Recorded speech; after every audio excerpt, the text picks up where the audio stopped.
waktu dia tinggal di Paris itu dia mengalami, padahal dia anak dokter gigi ya, anak baik-baik gitu. Jadi artinya dia sebagai pemusik berkulit hitam, tapi dia punya kasta itu di kehidupan sosial itu cukup tinggi gitu. Ya. Jadi bapaknya dia seorang legalis gitu ya. Anak dokter, kuliah musiknya dia di Juilliard gitu kan. Ya. Tapi dia betul-betul dia berkelana gitu, mau bereksplor gitu, bereksplor dalam musik itu betul-betul dia menjalani, bukan sekedar dia baca, sekedar dia ahli dalam ini, tapi dia menjalani kehidupan sebagai seniman musik ya. Dan di situ dia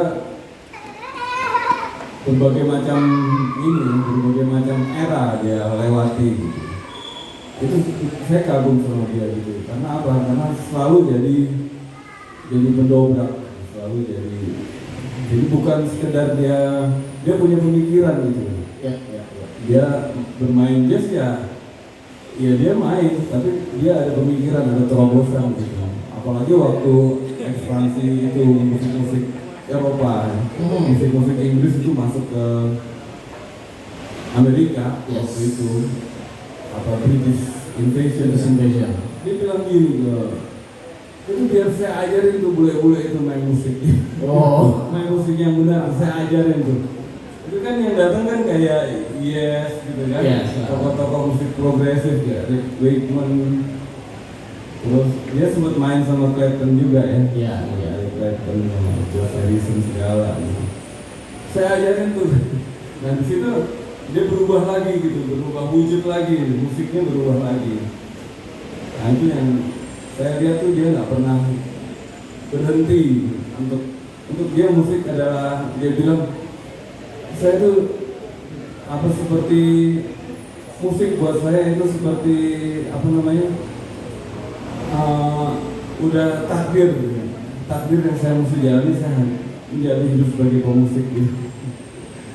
Artinya untuk saya tuh perkataan itu dalam sekali gitu ya, karena sepertinya dia nggak bisa berubah untuk beralih jadi pengusaha atau beralih jadi jadi dokter atau beralih jadi IO WO. Padahal kesempatan itu pasti ada, tapi nah itulah saya setia sama ini. Ya, Bang Rene cerita tadi soal Mas Davis, Bang Rene pengagum Mas Davis, itu luar biasa sekali. Keren.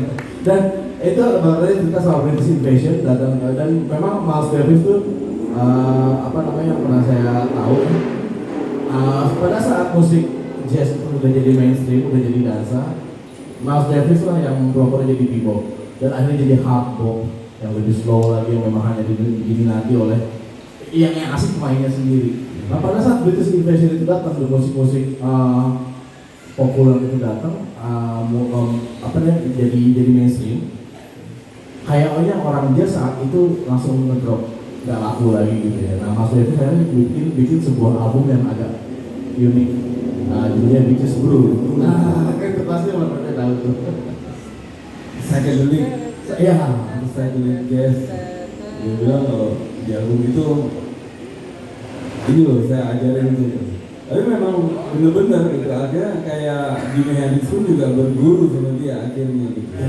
Pulang pergi akhirnya ketemu sama dia. Jadi ya itulah. Sekarang ngomongin drum.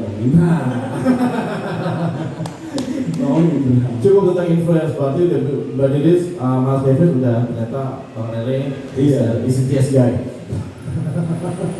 Ini drummer pertama yang saya kagumin itu, saya tuh pertama ngelihat drummernya Elvis, tau nggak? Drummernya Elvis tuh yang dia Live in Hawaii, Elvis gitu kan. Tau nggak? Siapa namanya? Belum, siapa tuh? Mau tau apa? Iya kan, tapi inget ya orang itu ya. Dia ada double bass drum. Oh iya. Itu saya pertama kali kagum sama dia main drumnya aktif banget, aktif banget. Gitu. Iya. Saya ingat masih pakai video itu, nonton itu berulang kali saya putar berulang kali. Saya masih 4 tahun masalah itu. Itu yang pertama saya berkesan sama dunia drum itu ya, pertama kali saya lihat itu. Pertama kali itu. Nah terus setelah itu gitu baru saya tahu kalau ada Steve Gadd, ada John Bonham, terus ada Nyalper Ras ya. Ras, ada Jim Caro di situ, ada John Robinson. Nah itu saya baru tahu dan itu ya karena apa ya, di rumah kan memang banyak yang artinya sekarang lu mesti pilih sendiri apa alat musik yang memang harus lu kuasai. Nggak bisa kamu belang-belang dikit-dikit main ini, dikit-dikit main itu, dikit-dikit main itu. Sekarang pilih yang harus, kalau saya begitu. Oke, majornya yang harus kamu pilih gitu. Ya udah saya pilih drum deh. Ya udah drum. Dia lah guru ke rumah kan. Nah, guru ke rumah begitu dia ini ngajarin drum gitu, bunyinya ya bunyinya Cikorea Album Friend itu.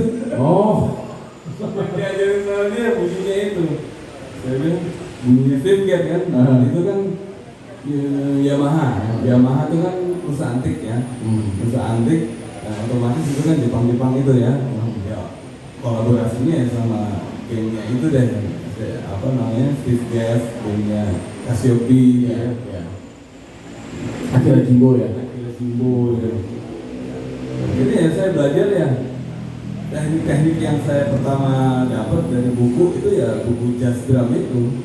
Jazz drum itu ya isinya ya tentang itu ya, tentang kebanyakan ya skillnya ya seperti itu, skill dan lain-lain itu. Sumbernya dari situ. Nah terus mengcombine-nya gimana tuh? Akhirnya Bang Rere sampai terjun ke rock. Begitu masuk rock itu sebetulnya pengaruh dari adik saya almarhum Dayan. Oh oke, Dayan. Almarhum Dayan itu dia influence rocknya sangat kental ya. Jadi dia pertama kali memperkenalkan apa itu The Doors, apa itu John Densmore kan itu kan. Nah, John Densmore. Dia bilang Moby Dick misalnya apa Led Zeppelin ini loh ukurannya lihat deh Moby Dick ini. Kamu tahu tuh? Itu saya gila ya. Tapi memang saya bersyukur juga kalau punya basic di jazz itu karena memang semuanya ada unsur swingnya, ada unsur itu ya.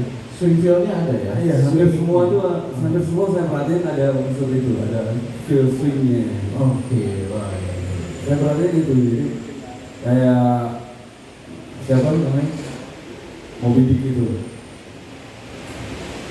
si Led Zeppelin itu. Oh, iya. Siapa namanya? Siapa nama Led Zeppelin itu gimana Pak?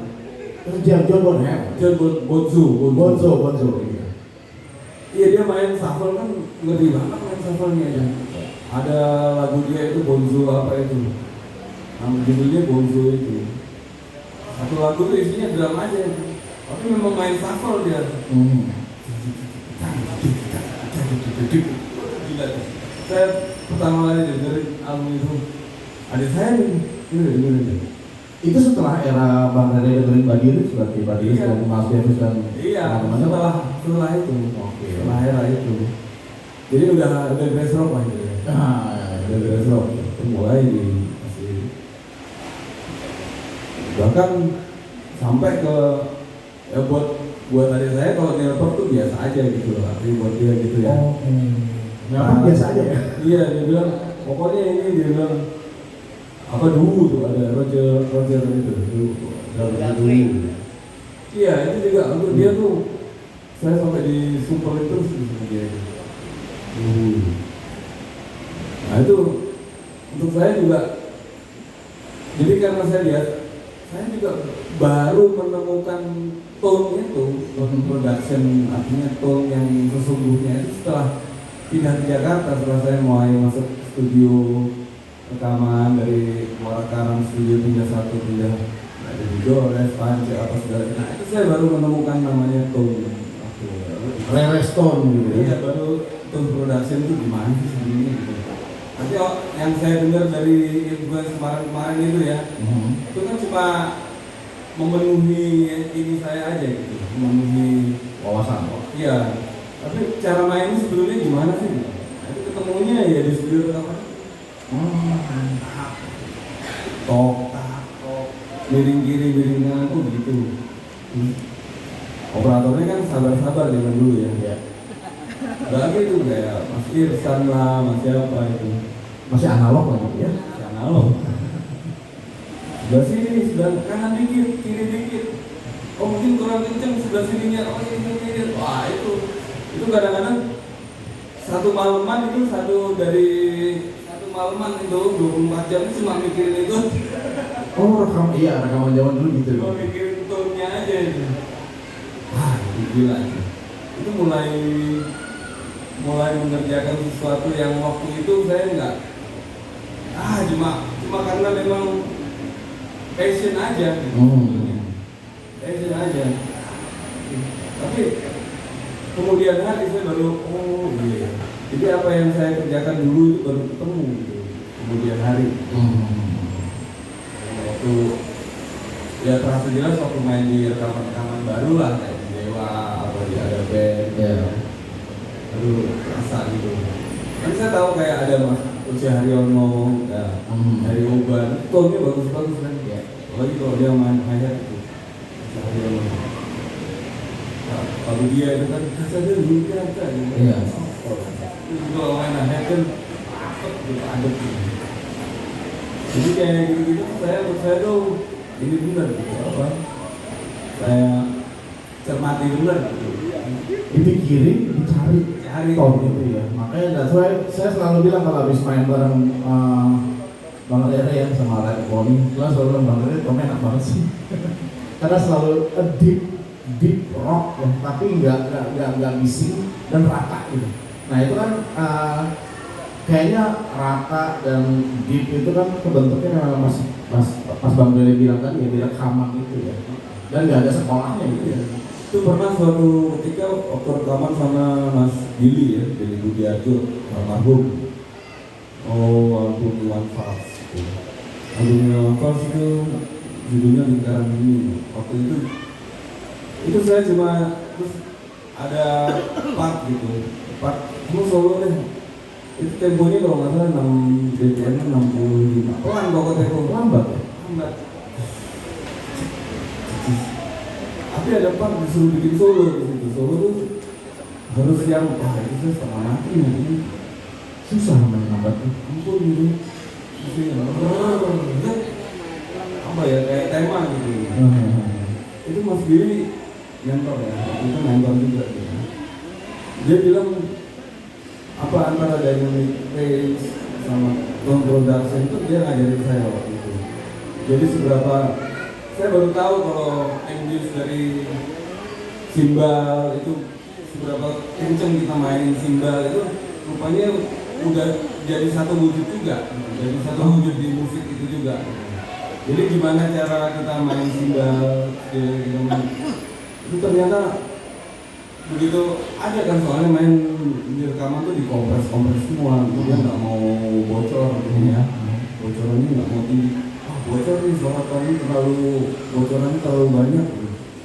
Jadi nggak mau tuh, biar aja bocor katanya. Karena nanti kalau kita bocornya banyak dapat, nah kita begitu mixing enak, banyak kita punya lebih bisa kita. Tapi kalau kita dari awal udah nggak dapat bocoran, kita nggak bisa apa-apa nanti mixing maksudnya. Nggak punya modal lagi gitu. Justru dicari senatural mungkin ya. Iya. Oke, saya bilang gitu. Jadi saya nggak malu-malu lagi gitu. Yang mau juga rekaman saya nggak malu-malu lagi. Oh. Tapi akhirnya justru jadi kebentuk. Bentuk itu. Makanya saya bilang waktu rekaman ada band waktu lagu apa yang judul Bidadari. Saya bilang udah jangan di kan kayak ada salah di tengah ya mungkin pulang deh kalau salah di tengah karena dia nyambungnya pasti simbal itu wah zaman dulu kan nyambung simbal itu kan pasti kena kan terus gitu kan udah kurang dari awal aja, udah dari awal saya main band itu, nah gitu itu baru dapat gitu loh. Ini nggak per part ya. tepat gitu. Karena dicari rasanya itu. Iya. Rasa dan ambience dari suara ini bocor ke sini ya dibiarin aja gitu. Beda rekaman yang sekarang, rekaman di dapat itu kan udah digital ya. Ya. Jadi nyambungnya aja. Wah, kena tuh nyambungnya bocor tuh, gampang gitu. Iya, sekarang digambar. Ya ampun, ya ampun gitu. Udah menghapus sekarang. Nah, ngomongin tentang pengalaman Bang Rere tadi, rekaman, terus dengerin terinfluence sama jazz, terinfluence sama rock, akhirnya jadi Bang Rere gitu ya. Nggak cuma ada di Grasshopper tapi ada di mana-mana gitu. Yang saya tahu ada di Astria, ada di Atik Sibi, bahkan ada di Ada Band, Yofi Nuno. Saya sempat nanya Bang Rere, ini yang main Bang Rere bukan sih yang intro ini gitu. Tak ketik yang tadi saya bilang gitu. Ternyata bener iya, karena saya suka banget tuh intro itu, jarang banget tuh. Itu kayak intro dari drum itu sesuatu yang buat saya tuh langsung seperti lagu Toto gitu ya.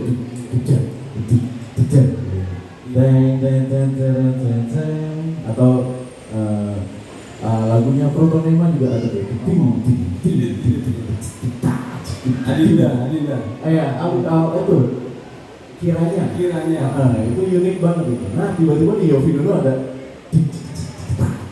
ternyata Bang Rere yang main. Nah itu keren banget. Itu nemunya gimana tuh kalau boleh tahu? Nemu aja begitu aja main atau itu sebenarnya ilmunya saya diajarin Mas Ian tuh, Mas Ian Tomo. Ya, Dia bilang, musik lagu itu kan cuma 4 menit. Sekarang gimana caranya kamu punya waktu cuma 1 bar tapi bisa jadi sesuatu di dalam 4 menit itu. Itu kan ya lagu kan 4 menit doang. Enggak banyak. Tapi gimana itu bisa diingat gitu, diingat. Nggak, dia bilang sih sebenarnya bukan bilang aja waktu dia konteksnya macam-macam deh gitu. Tapi itu memang ada misalnya di arrangement gitu udah. Oh, gue kasih lo satu setengah bar atau 2 bar, tapi wah kita kalau rekaman bener-bener gue pikirin tuh itu, betul-betul harus cari sesuatu, bukan ribet ya, bukan. Nah kalau Yofi waktu itu bilang, karena mungkin Yofi pikir, oh lu kan emang punya saham di Yofi dulu, ya udah gue kasih deh depan itu. dikasih itu karena punya saham ya? Karena chicken. Yofi paling Karena chicken gitu. Udah saya bilang, udah jangan isi apa-apa, saya bilang ini, pokok gua aja yang isi depannya lagu ini.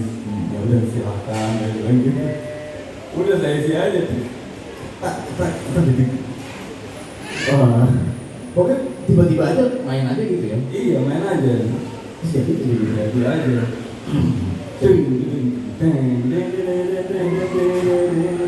Sudah saat ini itu antik banget sih Bang. Nah itu soal itu tuh akhirnya dapat jawaban. Ternyata kayak gitu, dan influence dari Om Ian Antono. Wah, influence itunya ya, influence apa? Teori di arrangementnya. Iya. Gimana caranya lagu cuma 4 menit dan berapa bar, 2 bar, 1,5 bar, harus jadi sesuatu dan drum itu apa namanya racun ya, ngasih racun ya. Karena kalau musik lagu kan umurnya ribuan tahun, bisa seumur kan kalau namanya lagu kan, dia pasti punya, misalnya kita punya investasi lah di lagu gitu. Apalagi kalau dikasih part seperti itu gitu, penghargaan besar gitu buat kita kan gitu.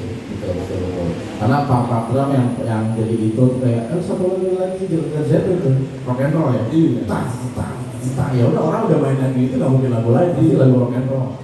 Ya sama dengan yang Bang Rere alami. Iya, Dani juga gitu, Dani baik orangnya. Jadi Siti Nurbaya tuh. Oke. Siti Nurbaya juga saya udah terserah awakmu mainnya kayak apa ke depannya gitu. Gitu, jadi oke, saya bilang gitu. Ya udah, saya pikir itu punya saya ya. Part itu punya saya ya, beat itu punya saya. Dia bilang gitu. Oke, nggak apa-apa. Makanya saya bilang saya main lagu itu di mana aja bebas, dia nggak pernah nuntut. Deng deng deng deng deng deng deng deng deng deng. Itu asik banget sih. Oke, kemarin Bang Rene dia mau main, mau coba main. Boleh? Ada pakai main suara? Bisa Bang Rene. Kalau pakai main suara dari handphonenya Bang Rene main suara atau gimana? Handphone boleh, oke. Nah, kabel Bang. Kang.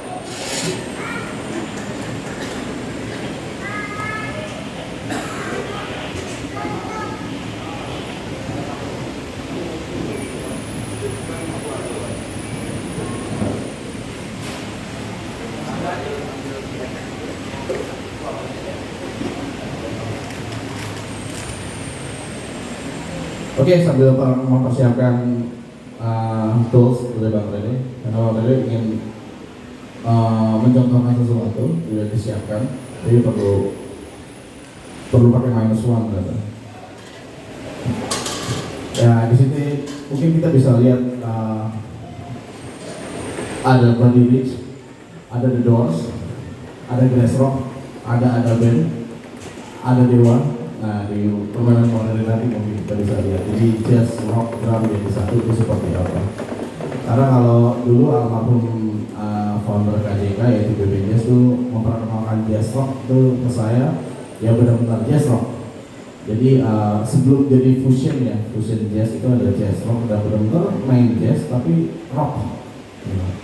Gitarnya penuh distorsi, tapi beatnya itu ya syncopation-nya banyak, ada improvisasinya, ada blue note-nya, tapi dengan distorsi. Contoh-contohnya seperti kayak ini di era tahun 70-an ya. Itu kayak National Health bandnya. Terus ada apa lagi yang masuk kalau nggak salah Mahasiswa Orkestra, tuh kayak gitu-gitu tuh. Mungkin bang-bang, gong, ya gong, terus Gentle Giant, nah itu tuh kayak gitu tuh. Itu kayak teman-teman bisa cari di sekarang udah enak ada internet ya. Jadi ada gong, Gentle Giant, National Health, Mahasiswa Orkestra. Ada juga beberapa albumnya siapa gitaris yang tulisan tuh yang Frank Zappa juga ada beberapa yang biasa. Memang tapi Frank Zappa beda-beda tiap album konsepnya. Nah itu bisa tuh. Itu pakai Bluetooth. Kalau pakai kabel bisa.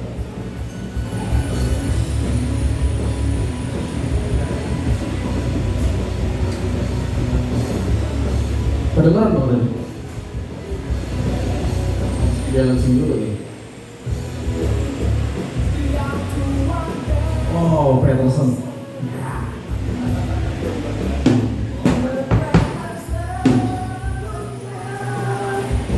Lagu ini menemani saya pada saat lagi masih SD kayaknya. SD atau SMP gitu.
Ikutin